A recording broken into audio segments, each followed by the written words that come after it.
Olá, queridos, estamos no ar com mais um Conversa Pública. Muitíssimo obrigada pela sua companhia, pela sua audiência aqui todos os dias, sempre procurando nos apoiar, nos assistir e também nos fornecer temas que são do seu interesse, para que a gente possa ir buscar profissionais abalizados e trazer a você informações consistentes e específicas sobre temas do nosso interesse e que podem fazer diferença no nosso dia a dia. Essa é a nossa grande missão, tornar o seu dia a dia, a sua vida melhor, com mais qualidade, uma vida plena e abundante, com certeza.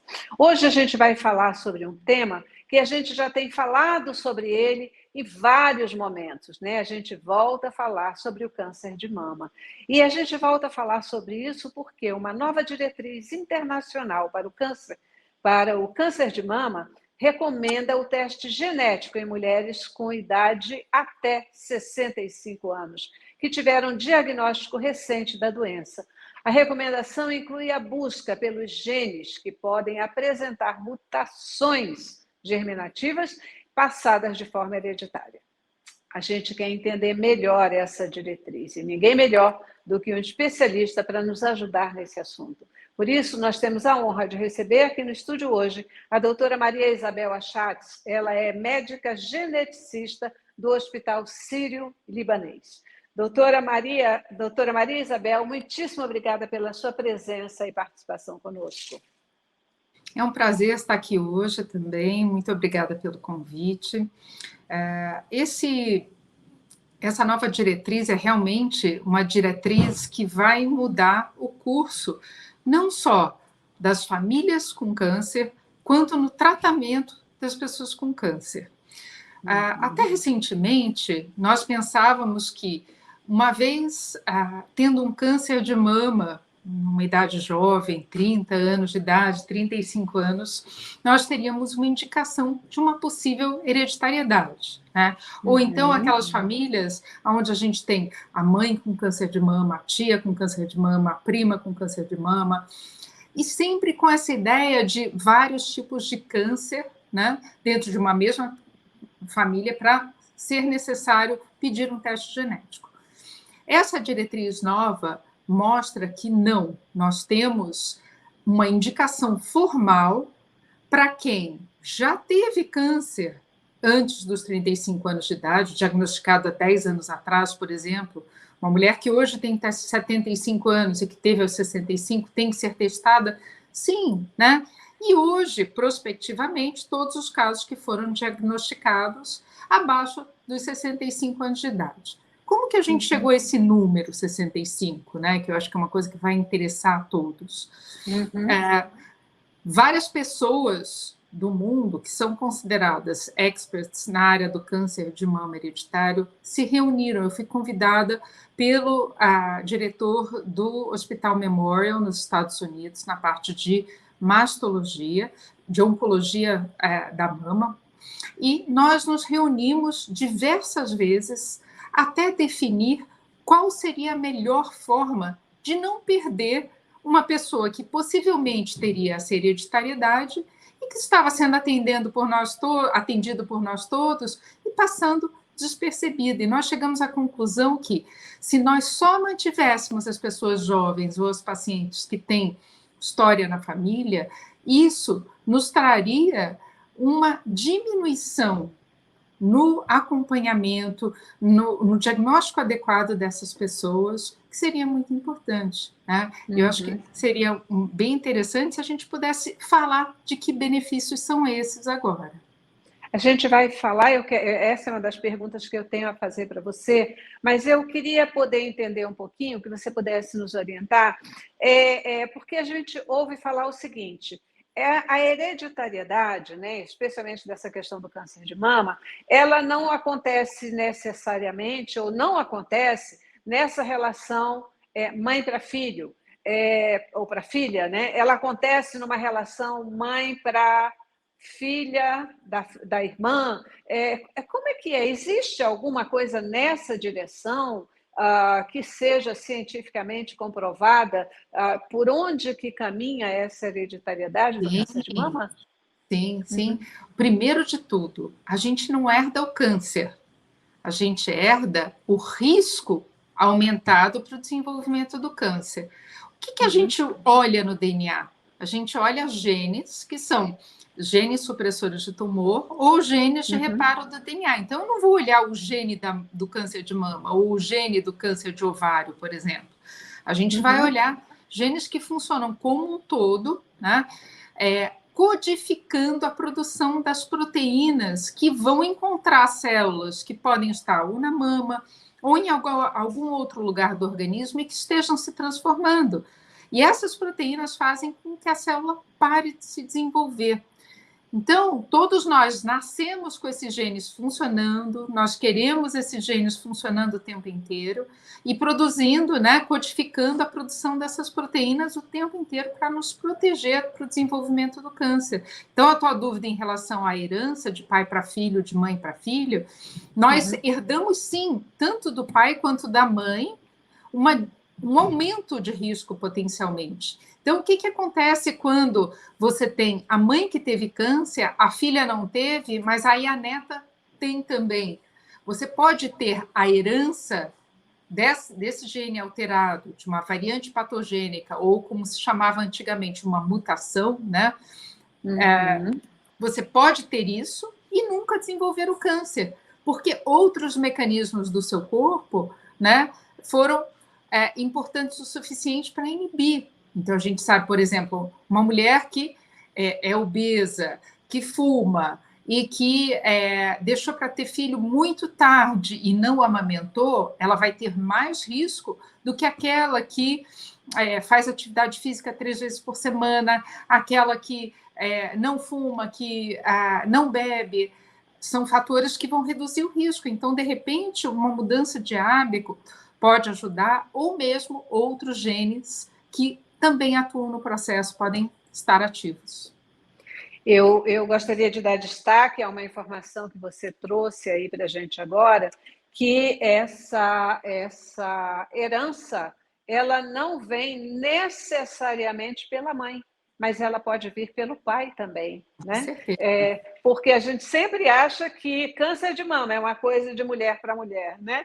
E, na verdade, não é isso que você está nos relatando agora. Ela pode vir também pelo homem, né? Porque é isso, ele pode também ter esse gene que vai trazer essa característica. Risco, isso. E assim, o homem que...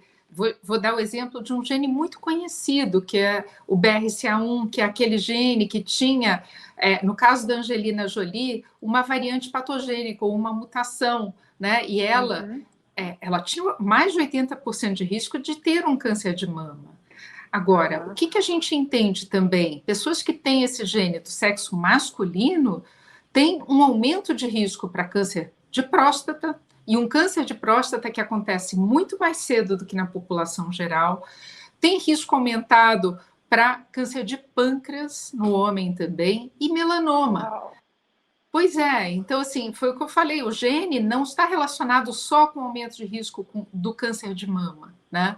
A gente engloba outros riscos também. Queridos, eu estou conversando aqui com a doutora Maria Isabel Achatos, ela que é médica geneticista do Hospital Sírio-Libanês, e trazendo aqui, né, informações importantíssimas sobre essa nova diretriz que orienta a testagem genética para a questão, especialmente em mulheres com câncer de mama, mas como a gente está vendo aqui, de uma forma bem mais aberta. Doutora Maria Isabel, quem deve fazer esse exame?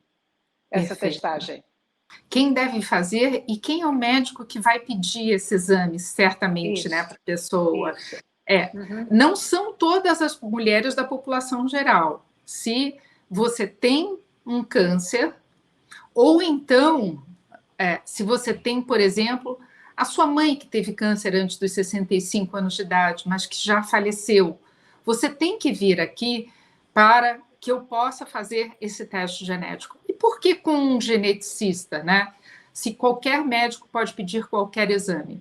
O médico geneticista, ele vai ter, nessa consulta, que geralmente dura 1 hora, o tempo de explicar quais são os benefícios, quais são as limitações que a gente tem e, principalmente, frente a um resultado, o que eu vou fazer com isso? Né? Eu não tenho interesse de levantar um medo ou levantar uma dúvida na cabeça do paciente. Ao contrário, a ideia do teste genético é dar essa oportunidade para uma pessoa que, de repente, tem mais risco do que a outra na população geral e que precisa de um número de exames ou de uma frequência ou de tipo de exames um pouco diferente que vão permitir que a gente, primeiro, tem a possibilidade do diagnóstico precoce, muitas vezes, ou até da prevenção do câncer, por conta da gente reconhecer melhor como aquela pessoa é. É daí que vem o nome medicina de precisão. Eu tenho uma precisão do ponto de vista genético de quem é aquela pessoa que está na minha frente. Maravilha. E a gente aproveita para lembrar que a importância do diagnóstico precoce no tratamento, na cura, na prevenção do câncer de mama, né? O câncer que mais mata mulheres em todo o mundo e que requer muita atenção. E é muito bom a gente ver que novas tecnologias surgem para a detecção desse câncer e para um possível tratamento dele. Como que é feito esse diagnóstico ou esse exame, doutora? Esse exame é um exame que pode ser feito com qualquer célula originária do indivíduo, desde que ela seja uma célula não do câncer. Por quê? Quando a gente fala de hereditariedade, eu estou querendo saber quem é essa pessoa desde o momento lá da fecundação do óvulo e do espermatozoide, que é a hora que o embriãozinho, né, ele vem daquela primeira célula fecundada, que se dividiu em duas, que se dividiu em quatro, até formar uma pessoa toda. Então, você, por exemplo, cada célula do teu corpo tem exatamente o mesmo DNA. Eu vou pegar o sangue, porque é mais fácil de coletar o sangue, e os glóbulos brancos do sangue. E aí eu vou extrair o DNA. Eu posso também pegar saliva. Pode parecer estranho, né? A saliva tem tanto detrito na boca, mas não, a gente também tem muitos glóbulos brancos na boca. E aí, por um processo de centrifugação, a gente consegue separar os glóbulos brancos e testar o DNA. Então, pode ser qualquer DNA e que não seja o DNA do tumor. Isso é um teste germinativo. O teste feito no tumor é um teste completamente diferente, que também é muito útil quando a gente vai definir em alguns tipos de câncer o tratamento. Mas não aqui na parte hereditária, é outra coisa. Perfeito. Vamos falar dos benefícios? Maravilha. Você já citou alguma coisa aí, mas vamos falar dos benefícios dessa testagem. Ótimo. Uma pessoa que tem uma alteração hereditária, como eu já falei, é uma pessoa que possivelmente tem um maior risco no organismo como um todo para o desenvolvimento de cânceres, né? Cânceres no plural. Por que eu falo isso? Porque quem tem um câncer, habitualmente, né? Quantas pessoas a gente conhece que já teve um câncer? Provavelmente muitas, mas tem um câncer único, não dois cânceres diferentes. E eu não estou falando de metástase.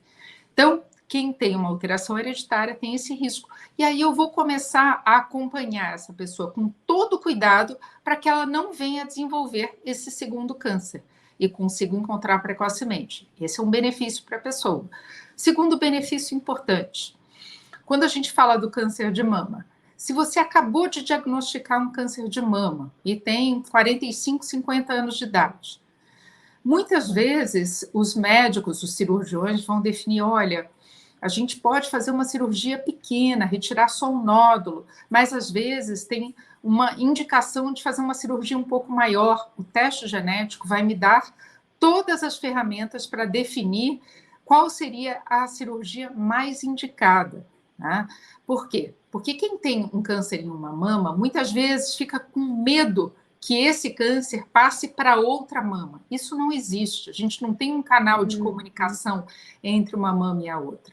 Agora, em quem tem alterações hereditárias, dependendo dessas alterações, aí sim, o risco na outra mama pode aumentar. Tá? Então, primeiro benefício, a gente falou do benefício que a gente pode trazer para o rastreamento de um segundo tumor. Segundo benefício, a possibilidade de melhor dizer que cirurgia é mais indicada para o indivíduo.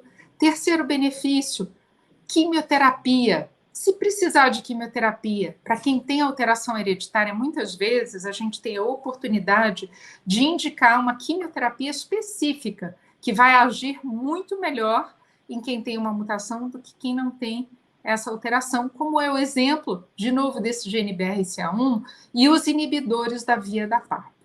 E terceiro ponto, que eu acho que toca muito nós que somos mães, ou quem tem uma alteração e tem irmãos, a gente não quer que nossos familiares passem pelo câncer também.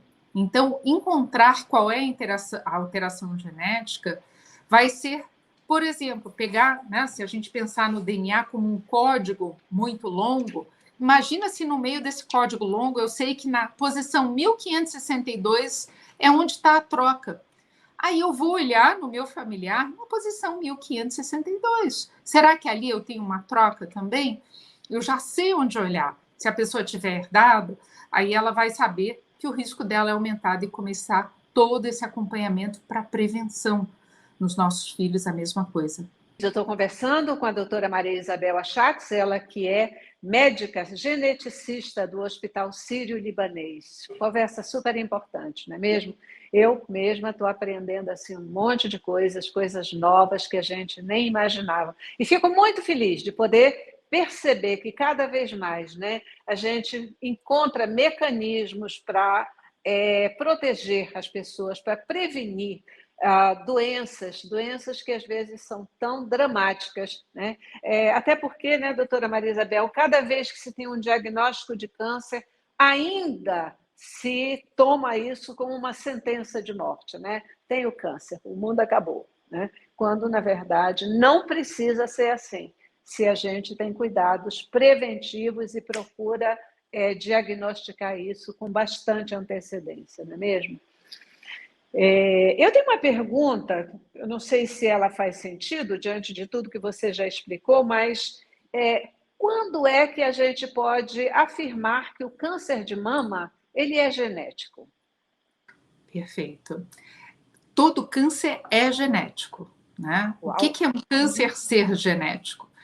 É uma célula do nosso organismo que lá no DNA dela, ela sofreu uma alteração, que a gente chamava antigamente de mutação, hoje é uma variante. Aí sofreu uma outra variante patogênica, uma outra.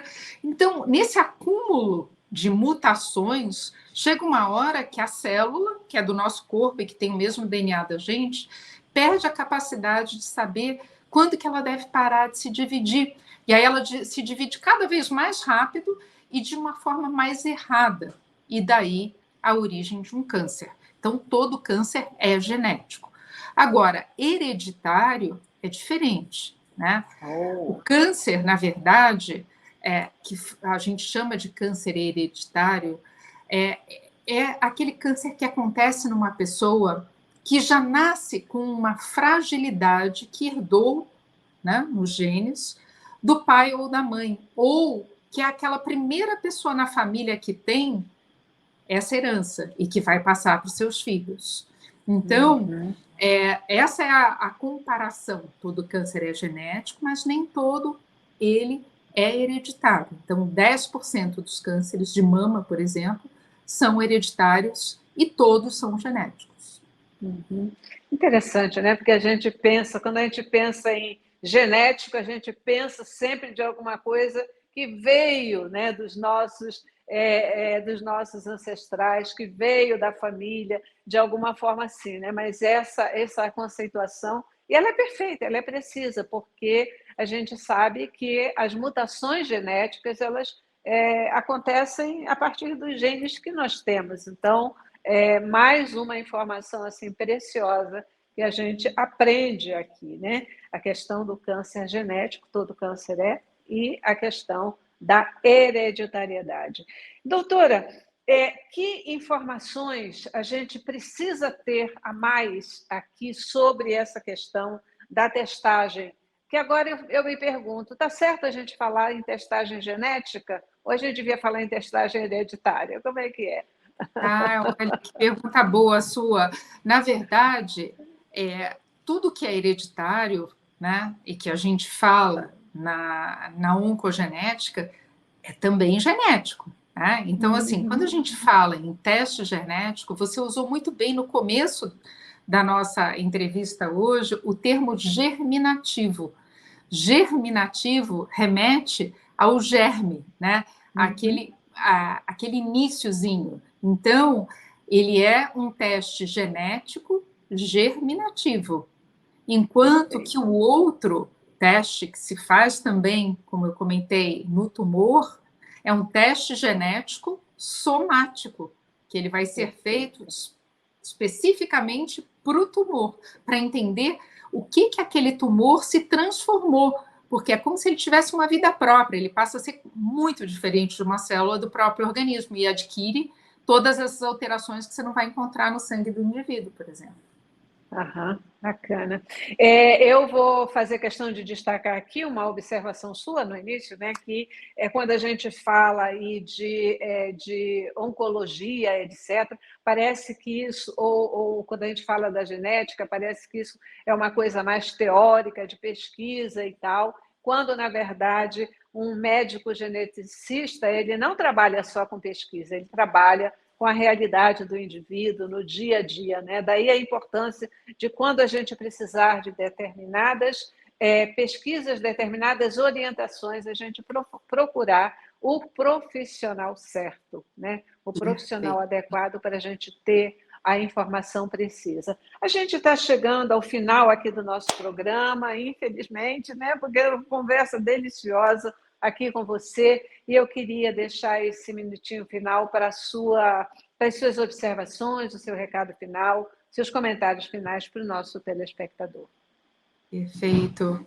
Bom, muito importante esse teu comentário final. O médico geneticista é um profissional pouco conhecido, ele atua no consultório, eu passo todos os meus dias aqui no consultório atendendo pacientes e famílias e vendo o curso dessas famílias ser mudado, aquelas famílias que tiveram tantos casos de câncer não mais virem aqui, mas sim virem para prevenção. Então é isso que eu queria que vocês levassem para casa. Procurem um médico geneticista, caso vocês tenham essa situação de um câncer antes dos 65 anos de idade de mama.